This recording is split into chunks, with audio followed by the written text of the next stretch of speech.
One. Fab. So this is the Work for Good Sales fundraising workshop. We're joined by Veronica and Pepsi, who I'll introduce once I've done my little introductory spiel. So as I just said there, please do feel free to keep your camera on if you want to. If you want to turn it off, that's fine. But we do ask that you remain muted during the presentation. We can have a chat at the end with any questions you have, or just pop them in the chat throughout, and we can bring that back up at the end or answer them if we can throughout. We will be sharing the information with you after the session, so you can come back to it. If you want to make notes, you're welcome to, but you can come back if that's what you prefer. And I think I've covered everything there.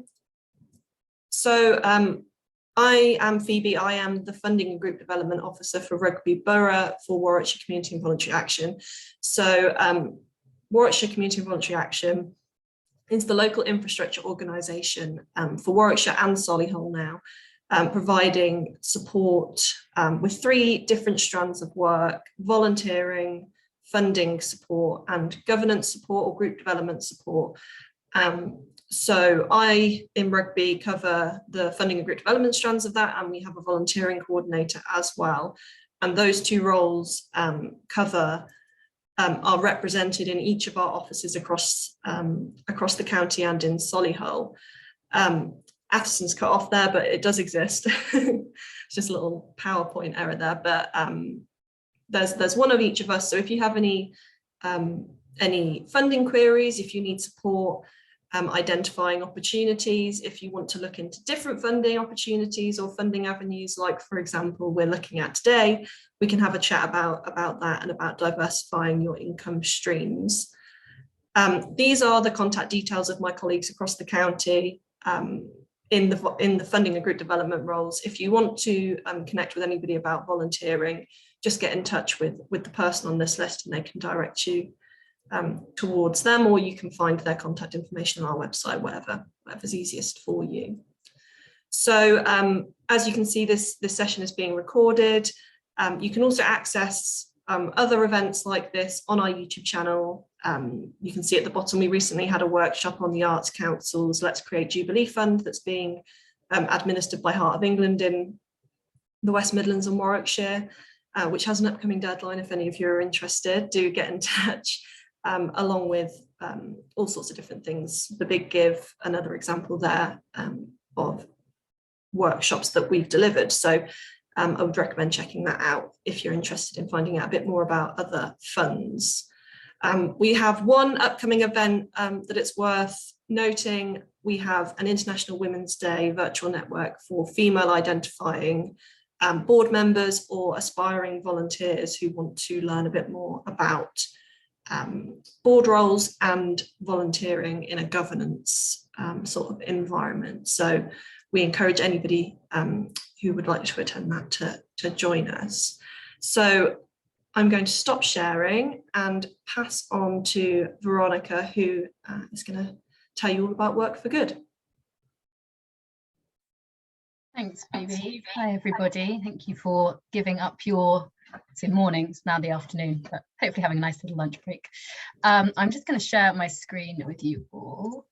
I might have to slightly apologise in advance. My kitten is going slightly skittish in the background, so I'm hoping he won't kind of run and launch, but if he does and I scream, then he's being friendly, just fun. So as a quick introduction, I am the Managing Director of Work for Good.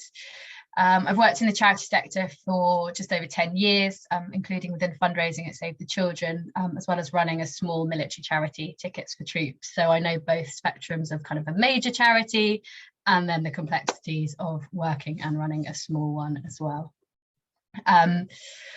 If you haven't heard of us before, at Work for Good, we believe everyone should be able to turn the work that they do into good. And through our fundraising platform, we offer charities a way to engage and work with small businesses, including founders and owners and sole traders, all who want to make an impact for charities through the sales of their products and services. Sales fundraising or cause-related marketing is a very age-old fundraising method, which I'm sure many of you have heard of. It has been around for years, but it is equally happily dodged by fundraisers, particularly when it comes to small businesses, as this type of fundraising requires a commercial participation agreement, which I will talk to you a little bit about later. But these three words often span fear into every corporate and community fundraiser because it's the legal agreement, and it can be quite complex and often prevents charities from accepting donations from smaller businesses. However, with our supporter-friendly digital commercial participation solution, we're able to help you steward your sales fundraisers more efficiently and effectively, and they're really key words here, and help your charity raise sustainable vital income. Over the last 20 or so months, support for small businesses has flourished. And thanks to campaigns such as Small Business Saturday, which are encouraging consumers to support their local economies, there has been a real resurgence in people choosing to spend their cash with small businesses. Additionally, when the pandemic struck back in 2020, more than 750,000 businesses shifted online. And as we all work from home, millions of people started obviously working and shopping online as well. Equally, websites like Etsy, Wakuda, Not on the High Street, and even Instagram have made millions of exciting independent businesses available at a touch of a button. So it's much easier to get in front of consumers, and likewise as a business to be able to sell their products and services. This shift to shopping small and local isn't set to end anytime soon.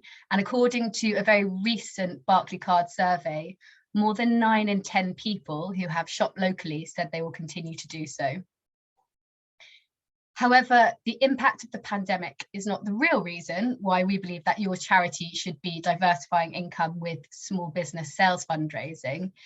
It's more to the point that 99% of businesses in the UK are small, and they bring in over half of UK turnover. This is really key, and businesses and consumers should be seen as adding value to the charity sector. I know a lot of larger corporate partnerships are reserved for the sort of the big guys, should we say, at the top, but if you know the breakdown of small to large businesses, there are actually only just over 7,500 large businesses in the UK compared to 5.5 million small ones. So small business sales fundraising offers a really exciting and sustainable future for your charity for two primary reasons: raising funds and raising awareness. And there has also been a huge rise in ethical consumerism, with multiple studies showing that people want to buy from and work for businesses that are led by their values and are doing good and putting good at the heart of what their products and services are providing. So the opportunity is there, it's super exciting, and it's ready to be harnessed. However, currently in the UK, only 2% of charities' income comes from businesses compared to 43% from individuals, which doesn't quite make sense considering over half of UK turnover is coming from small businesses. Our sector is really, really good at acquiring and stewarding individual donors via supporter journeys and giving platforms. So the question now is, what's stopping us from being more flexible and accommodating to businesses and having similar processes in place for small enterprises who want to raise funds through their sales? So why are we championing small businesses, and what is the focus? Well, small businesses also include sole traders, so individuals who own and run small businesses. And there are over 3.5 million sole traders in the UK, so 3.5 of that 5.5 million small business. And these people have the autonomy of making their own decisions and can be led by their own purpose and their own value. So just like individuals who want to support causes and the charities that you work for, that they care about, these business owners are the same types of individuals, but just might be wanting to support you through their business. Businesses in local communities also present a huge opportunity for charities. These are supporters who are likely to be really keen to support local charities, and in doing so are able to raise the awareness of your cause close to home, particularly with the community that you're supporting. So it's a win-win for both parties. So the UK's 5.5 million small businesses are crucial to our society and our economy, and that number is ever increasing. There was a recent BBC report showed that more than 400,000 people set up their own companies in the UK since the start of 2021. That's a huge number of extra businesses into the economy. So there's really never been a more exciting time to encourage businesses to give as they grow, and also to shift our mindset into how valuable small businesses could actually be for us and for your charities and for the sector. So the question is, how can we make the most of this huge opportunity that is right in front of our eyes? And then for you guys, how can you adjust some of your fundraising practices to make sure you and your charity are harnessing these opportunities? Now, I mentioned the legal bit before, and try not to switch off this yet, but this is really important, but fortunately we have a solution for you. But for a business to support you through their sales and publicise this to customers, they do need what is called a commercial participation agreement in place with you as a charity. The agreement is needed to ensure that yourselves as a charity receive the donation that the business pledges, so it's protecting you as an organisation. It also keeps customers aware of what happens to their money after they have spent it with the company, the business, knowing that part of it will be helping out the charity. So a commercial participation agreement, or CPA as it's sometimes known and you might be aware of, within that there are some basic terms which need to be set out for both parties to agree to. So both parties being yourself as the charity and then the business. And they must include who the business is raising funds for, so the name of your charity, how they'll be raising funds, so that could be through a pound or percentage of a specific product or service, or perhaps all their sales, over which time period they're going to be raising. So just like a fundraising campaign, what is the beginning date and what is the end date? And then how much they think that they're going to be able to raise, and then the due date of payment. And that is key to enable this legal agreement.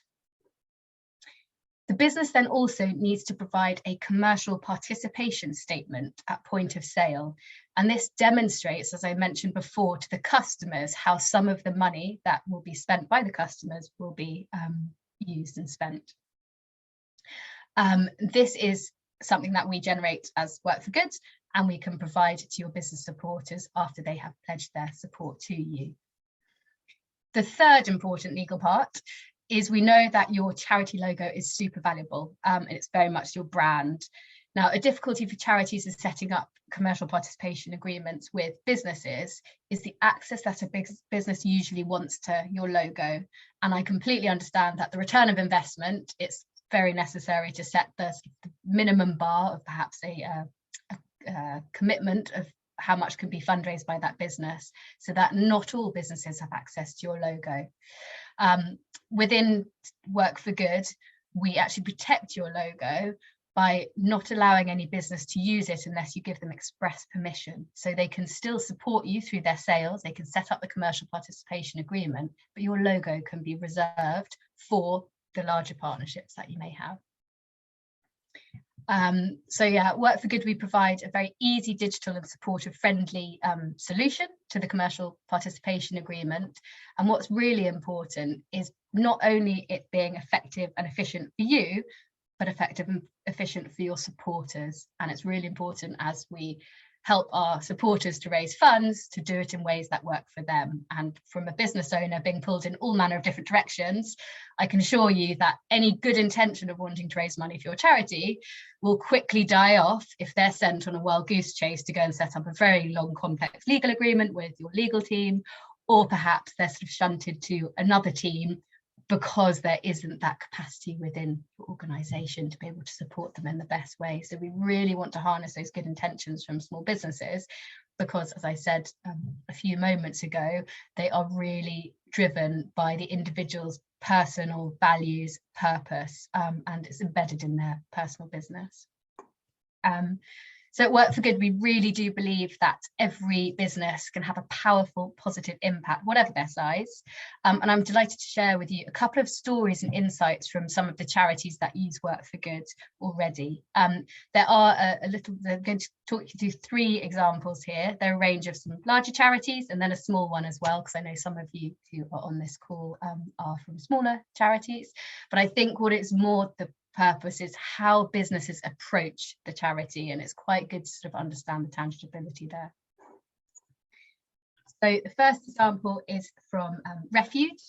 So Refuge is the country's largest provider of services for women and children experiencing domestic abuse and gender-based violence.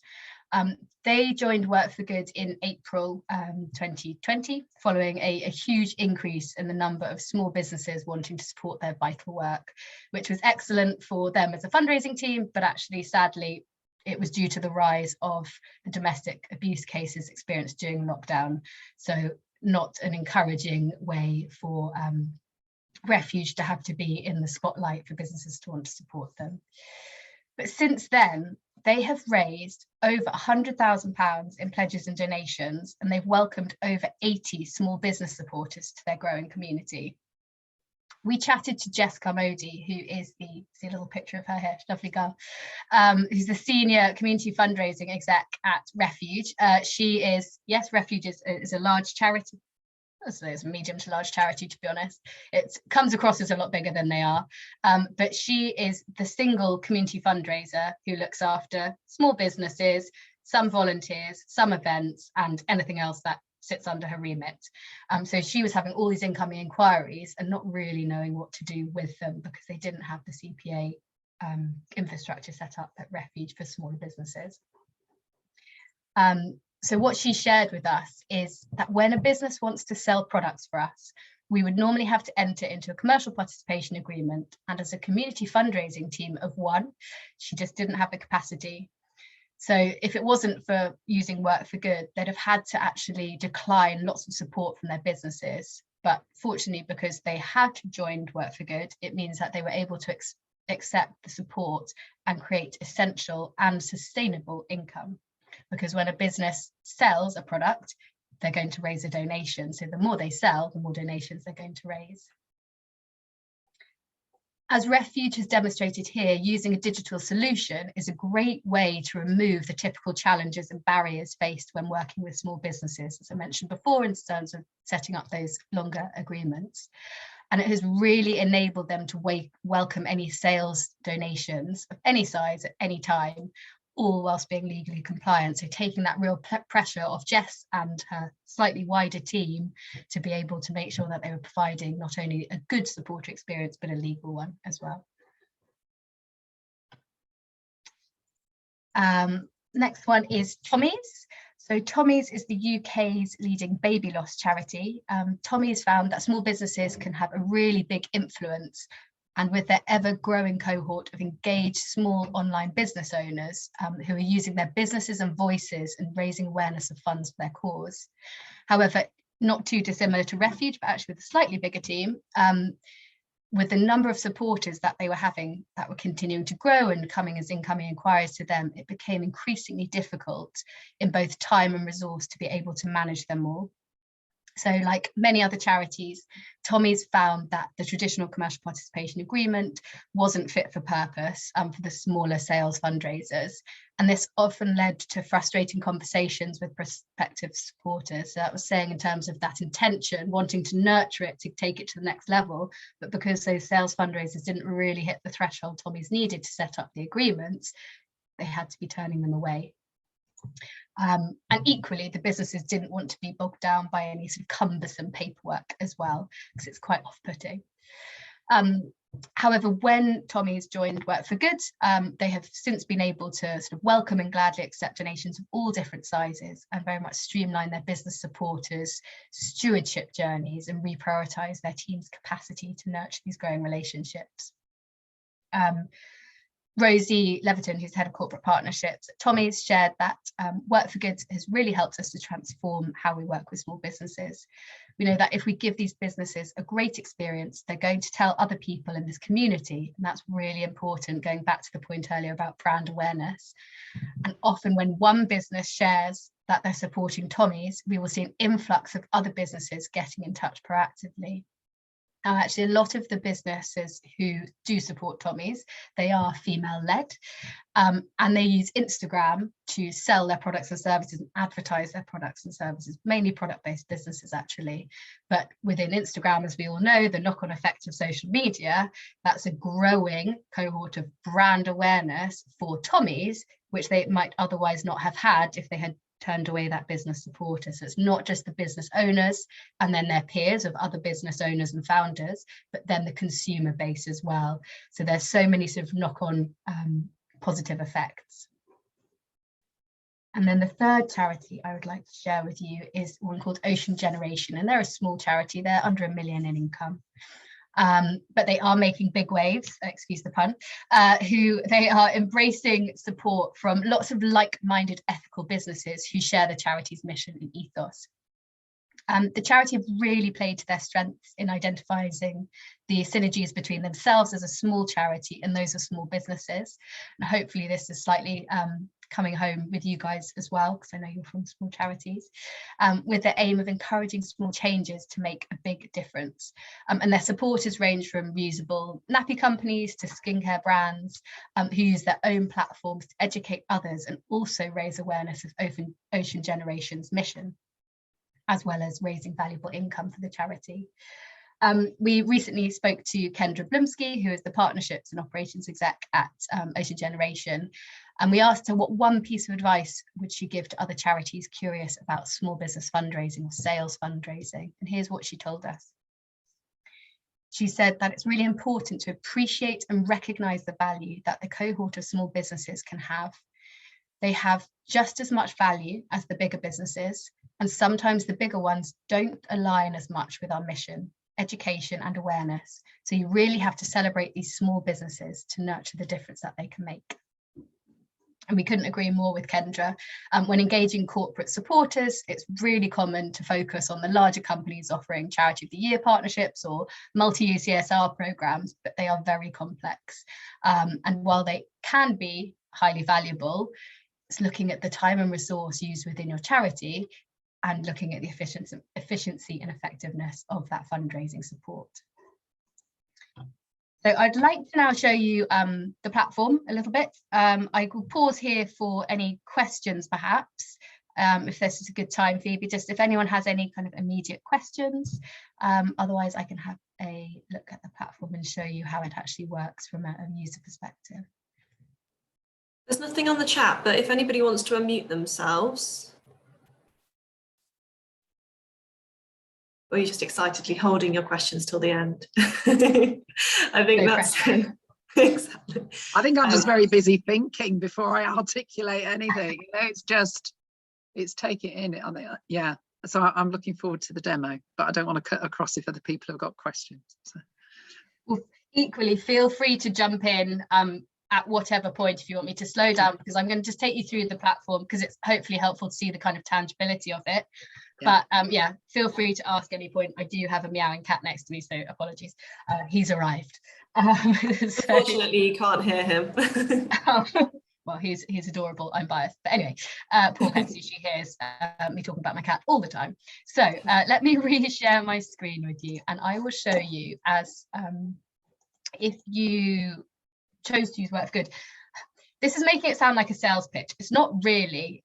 The most important thing I want to get across today, regardless if you use Work for Good or you don't, is one, the huge opportunity that sales fundraising has, and equally, obviously, this huge opportunity that small businesses have. So they're the two kind of takeaways I want you to have. If you want to use and set up commercial participation agreements within your charities, that is also great.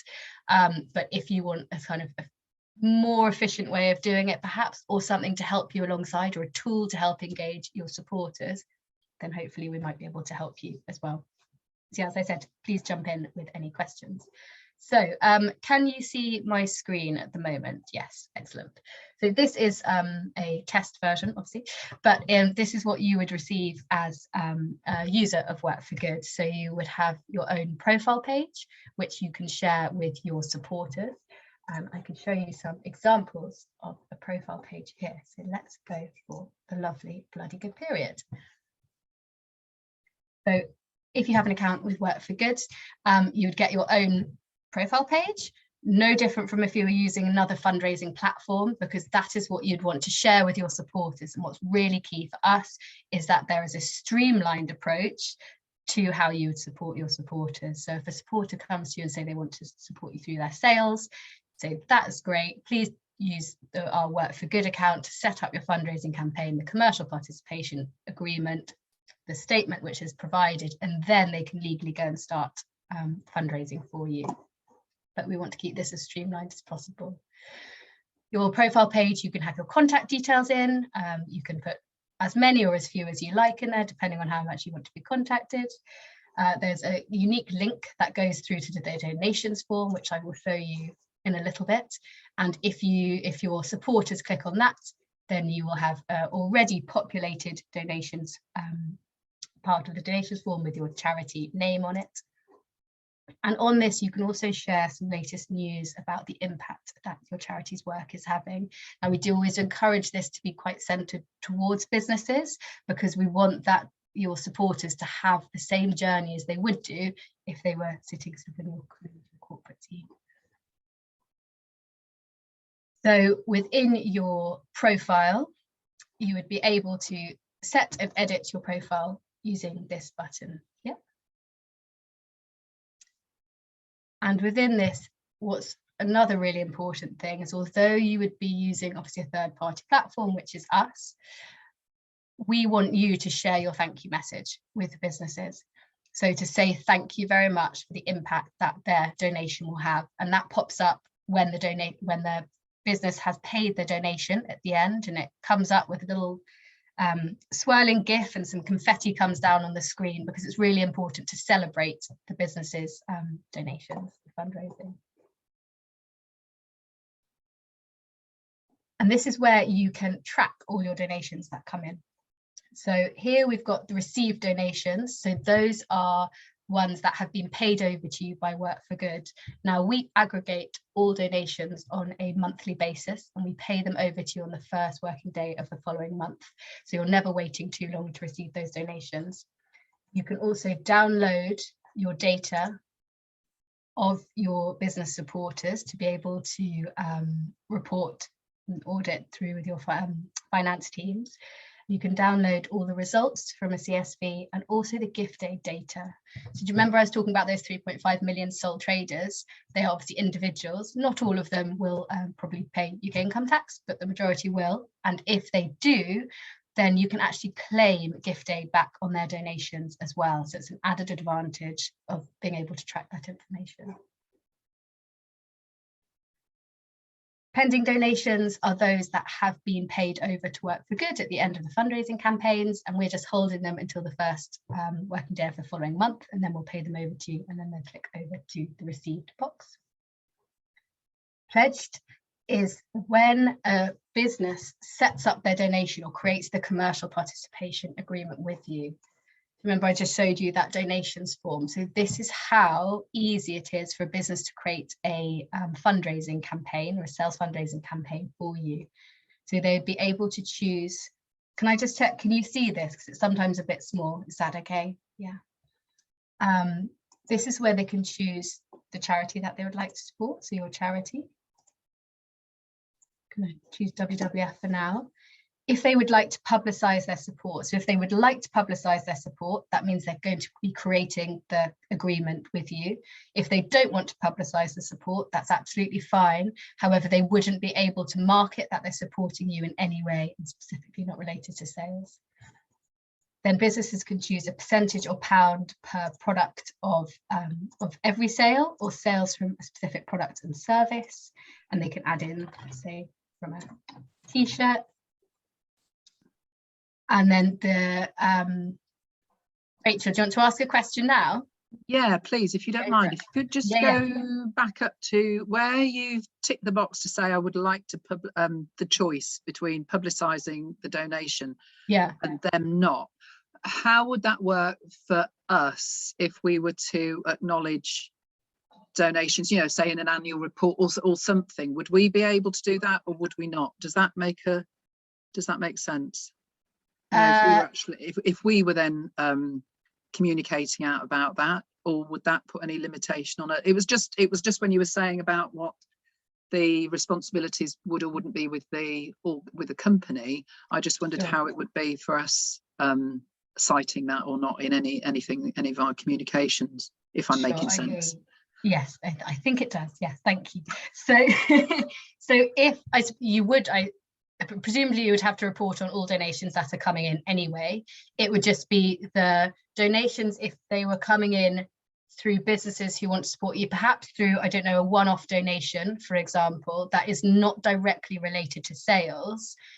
A commercial participation agreement isn't required. So if they want to make a one-off donation to you, whether they donate it through your website donation page or through another platform, they can do that as a singular donation, but it can't be directly related to the sales. So when it would then come down, I'm assuming, to your reporting, when you're reporting on commercial activity to do with sales fundraising, that would come under a different, I suppose, a budget line, reporting line to one-off donations.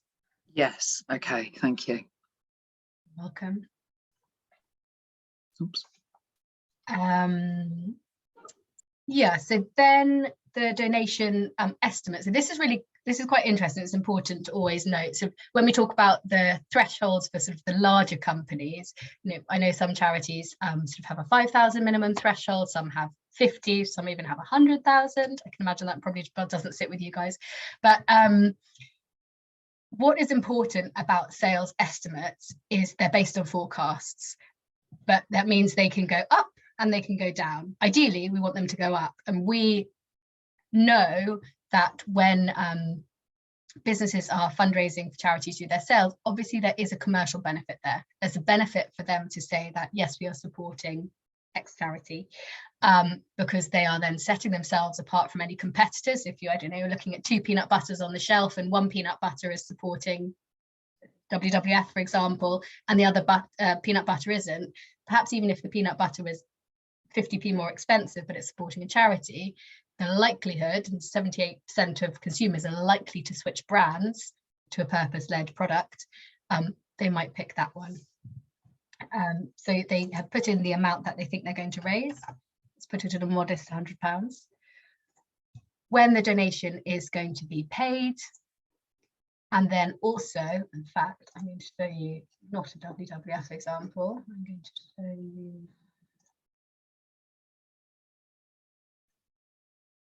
I'd like to show you the, there's also a feature here where your supporters can opt in from marketing from you. So it's really important, as I said, to keep that journey as streamlined as possible, so they can opt in to whether they want to hear from you on a sort of regular basis or on a basis, however you wish to put that out. But once you have once they have ticked that, you'll be able to then download their information, which includes their name, see their business name as well, and an email address, which you can communicate with them afterwards.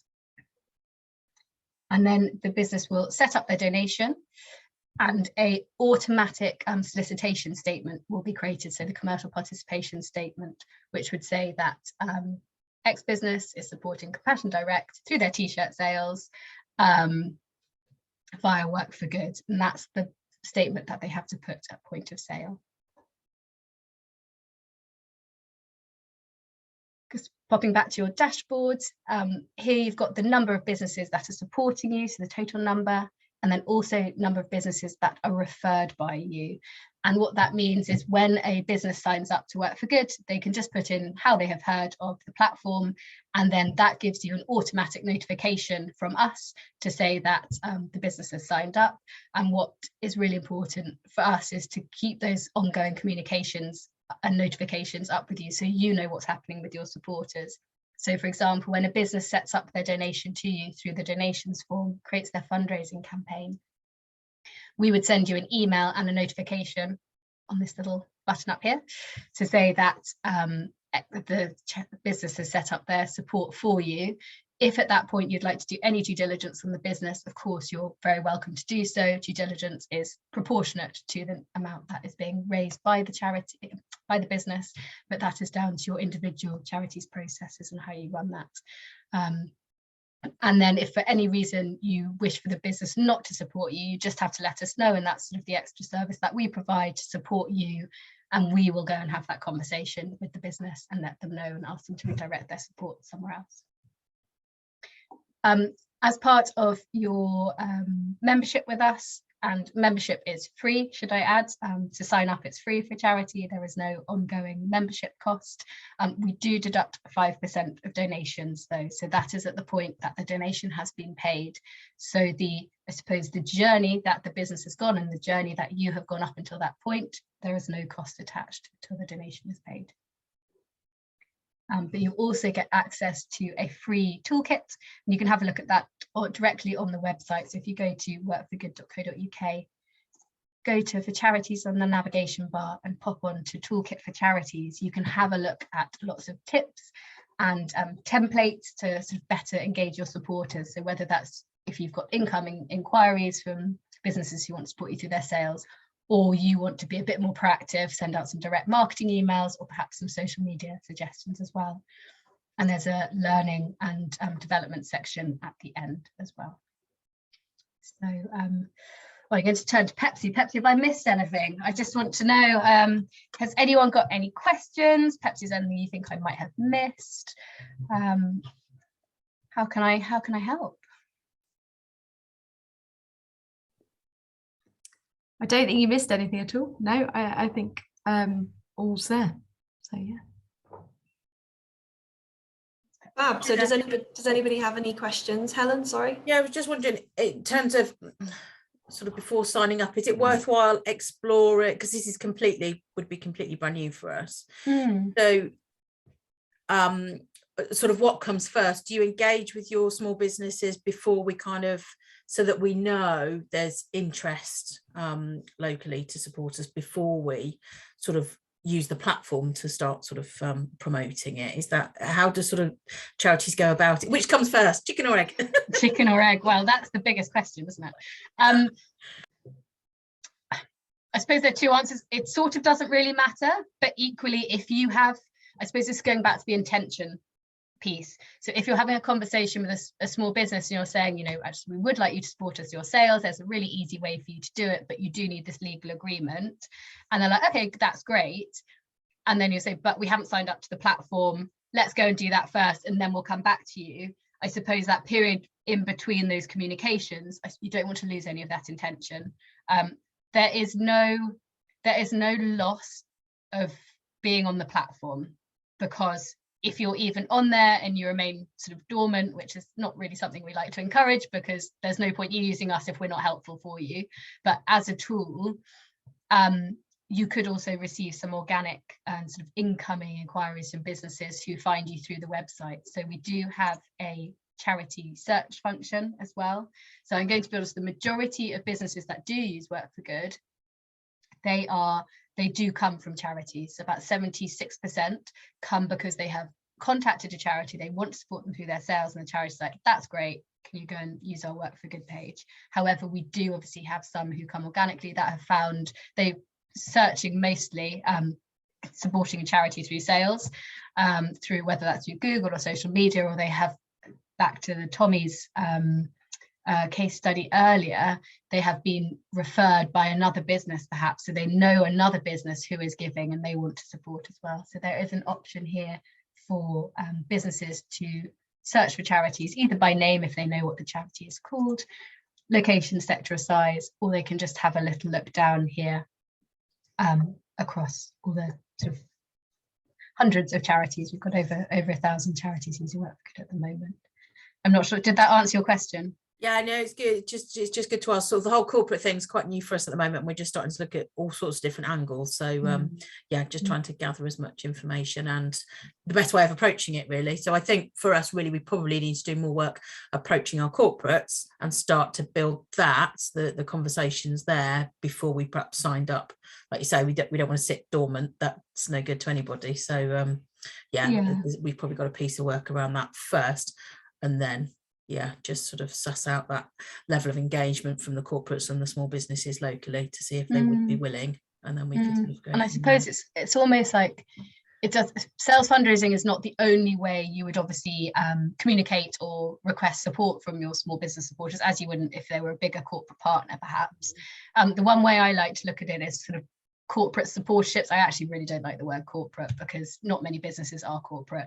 So really try and think about the word business, but think about them more as supporters rather than partners, because I suppose the other thing with sales fundraising, where it's not through a partnership, is there's not a lot of time you have to invest in giving back to that business, in terms of you don't have to create X number of social media messages, you don't have to put a full-blown report together for them, but you can update them using a Work for Good page or through newsletters or any other communication. So it's, I suppose, just again going back to that real efficient way of fundraising, because equally the businesses don't necessarily have the time to invest in all the different options as well. Yeah, no, that's great. Thanks, Veronica. Welcome.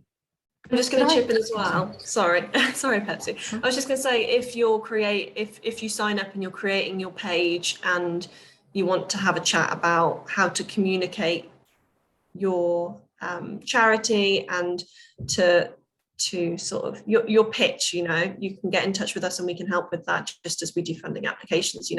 We can help you communicate what your pledge is, how to, like Veronica said, how to write that to be approachable to businesses and relevant to businesses, and everything like that. So you can just get in touch with us and we can help you with that, no problem. Perfect. Thanks, Phoebe.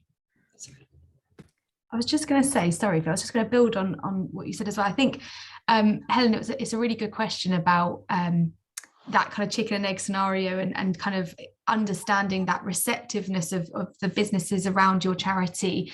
And I think something we often talk about is thinking about, instead of thinking about it as new supporters entirely, actually starting at a point of strength. So for example, your individual givers, or your volunteers, or your trustees, and thinking about how many of those, for example, own a business, or are married to someone with a business, or you could nominate or ask them to nominate their favorite local business, for example, and actually just kind of raising that awareness amongst those kind of existing supporter bases you have, and saying, there is another way alongside the ways that we're all very familiar with, but sales fundraising being this kind of new way. And in the toolkit, we've got kind of templates and things for, if you wanted to include it in a newsletter to those existing supporters. It's quite a nice way, rather than it feeling that it's an entirely new thing to kind of put on an already, I imagine, very full plate, but actually thinking about starting with kind of areas you already, you're strong in, and relationships you have, and trying to build on that, and then kind of venturing into, those new kind of business relationships as well. So it's quite a nice way to start that journey, I think. No, that's a really good tip. Thanks, Pepsi. That makes perfect sense. Yeah, rather than, because it feels to us a little bit, we don't have a corporate salesy person in post, and it's certainly an area that we need to build on. But you're quite right. Rather than going in completely cold, let's explore our current supporters avenues to those businesses that way. So yeah, perfect sense. Thank you. Also, once you've set up your page, we can share that as well. You can tap into our membership, our social media following and supporter base across the county. Warwickshire Wildlife Trust, we have small groups and volunteers and charities from north to south, and so we can promote that for you, your partnership with the business. We can share case studies, which I'm sure Veronica and Pepsi would love to see as well. And the benefit that you're getting from working with Work for Good to then hopefully, you know, you can inspire others to do so as well, because I think everything that Veronica said, it's extremely inspiring, because there's definitely a socially engaged business sector in Rugby, at least from my experience. You know, you walk around, you see a lot of people trying to fundraise in a very isolated way for local charities. And so I think there's a real opportunities to be tapped into. And yourself and Rachel, you know, as your Warwickshire wide, there is a huge remit for potential there. So we're happy to do what we can to build those connections and yeah, and raise some money. That's the goal, isn't it? Raise some money, do some good. So or work for good. Or work for good, exactly. Or work for good. Yeah. I think one of the things that we see, and I know obviously we sit the other side of the platform. It's we're a small team, we're a small business as well. So we speak from the knowledge of being a small business, and the complexities of what goes into running a small business as well. So everything I say is from the heart, definitely. But I think what we do also find is really the knock-on effect of that inspiration piece. And I think what's kind of exciting about this call is you're all in the same region. So you could go off and kind of work separately, or you could also collaborate a little bit on this. And, you know, could you do I'm sure you have sort of BNI or networking, business networking groups. Could a group of you go and present your individual charities, but to businesses and smaller businesses? Don't just go for the large ones or the medium, but invite your local small businesses. So the coffee shops, the hairdressers, the plumbers, and thinking about all those different opportunities and all those different professions to a session, whether that's a webinar or it's a face-to-face. And you could talk to them about what it is your charity does and actually how their specific professions could help you. Because as I said earlier, like, there are those commercial benefits, and that's not a bad thing. If commercial can create good, that is worthwhile. And that's where I don't know how much you've sort of heard of it, but the purpose and profit argument comes into place. There's actually nothing wrong with profit. If profit creates purpose and leverages it, that is something that we need to embrace as a sector, because that is how we're going to raise vital income that has been completely decapitated from the pandemic as well. So it's sort of looking at these other ways of really trying to grow what is already there. And as Pepsi said, they're probably your supporters anyway. You know, thinking about the Wildlife Trust, they're probably someone who supports you, or someone who might have bought, I don't know if you sort of do and adopt an animal or sponsor an animal, but you know, where does that family come from? What do their parents do as a business, or what do their grandparents do, or their friends? So it's just slightly thinking outside the box.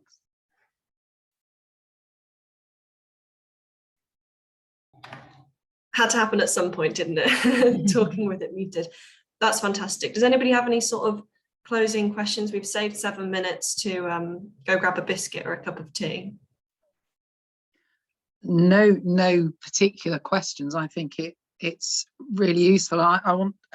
We're only a tiny team and really low on capacity at the moment, and we're also at a, I won't say crunch time, but we really have to review our funding. We can see over the next few months, what I want to be able to do is raise as much money in different ways so that we can really look to the future as an organisation. So I think I'm almost tempted to be filling in and signing us up now. We've got one person in the team who's fundraising and engagement. She couldn't get here today. She got waylaid. I think she was out on a face-to-face meeting, but she had put her name down to join. So I'll be feeding back to Amy and looking at what we need to do next.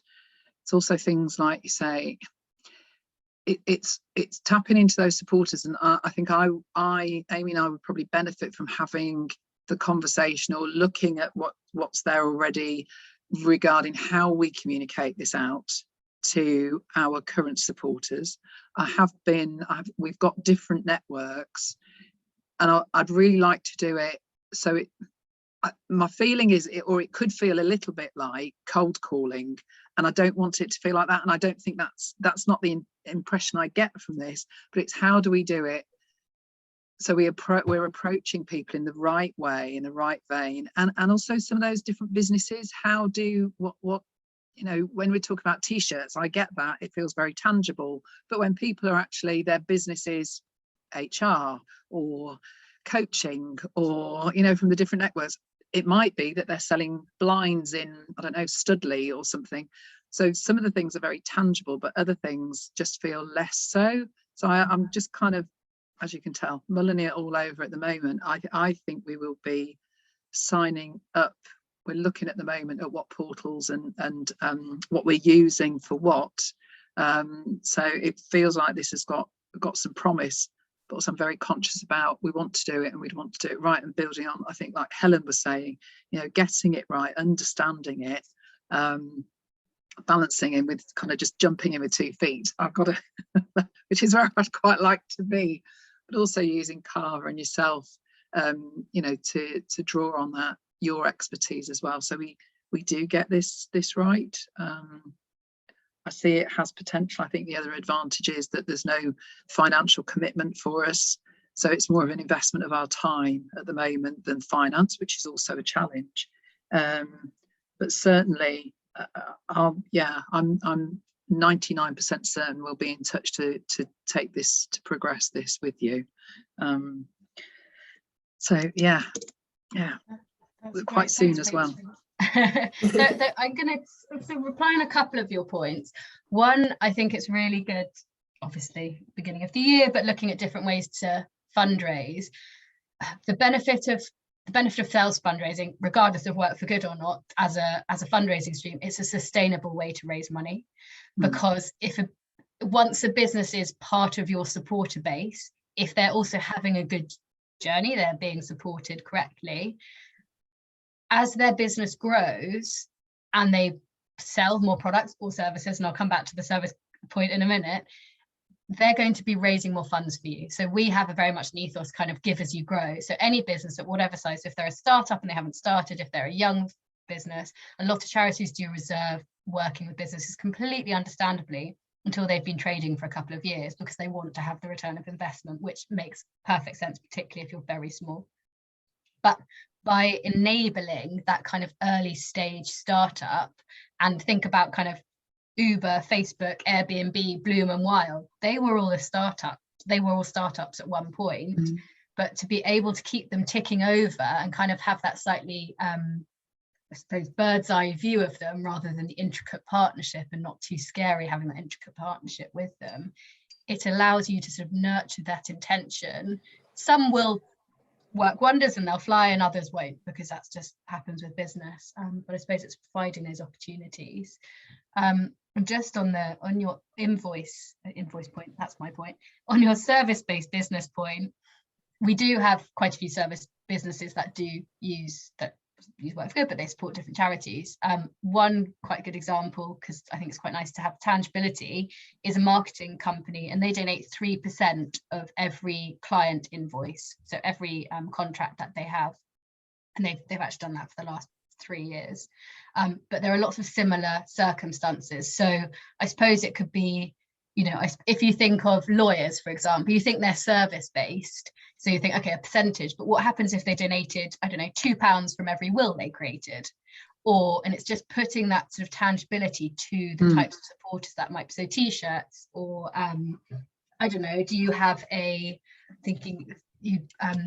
supporting young carers, you know, do you have a local gym, for example, that might offer discounts to young carers? Or would they then ask other gym goers, clients, to donate a certain amount per membership? Or could they do a membership month in March, and, you know, £2 of those memberships will go to yourself?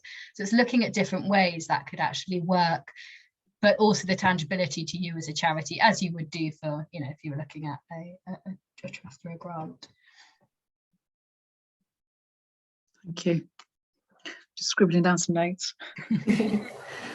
Fantastic. It's fascinating, actually. It's fascinating, isn't it? Gets the brain going. Hopefully it provides opportunity. I think that's what small businesses do. They provide opportunity, and it's an exciting opportunity. And particularly, I mentioned earlier about kind of the trend of ethical consumerism, but actually people genuinely want to do a lot better for society and for the environment. So this is actually the time, as charities, we need to kind of encapsulate that and take them on the journey with us, rather than letting them get ahead of the game. We don't want social good to get ahead of where we are as a charity. Ideally, we don't have any charities, but that's probably never going to happen. But, you know, let's work alongside, let's collaborate, because then we will create more impact. Fabulous. Any sort of closing questions before we go? No, thank you very much. Yeah, thank you so much, Pepsi, Veronica. You're It's been welcome. fantastic. Thank you for inviting us along. And yeah, Thank if you you. honestly any questions, just shout to Pepsi or myself or any of the others, my small team as well. Someone will help you. What's the best way to do that? Have we got your details handy and I've forgotten that? Or Pepsi, could you just share your Yeah. email address? Is that Yeah, okay? absolutely. Is it I can either share it here, I can pop it in the chat, and what I'll also do is I'll send a message via Phoebe if that's okay, because and then all the details would be, and you can have a little look at the toolkit and things like that. But I will pop my email here. thank you. Go. So hopefully you can see that as well, so you'll have my details. Yeah, I'll share some of this information, and I'll send the recording as well once we've got that up on our YouTube channel, all in one nice package. Brilliant.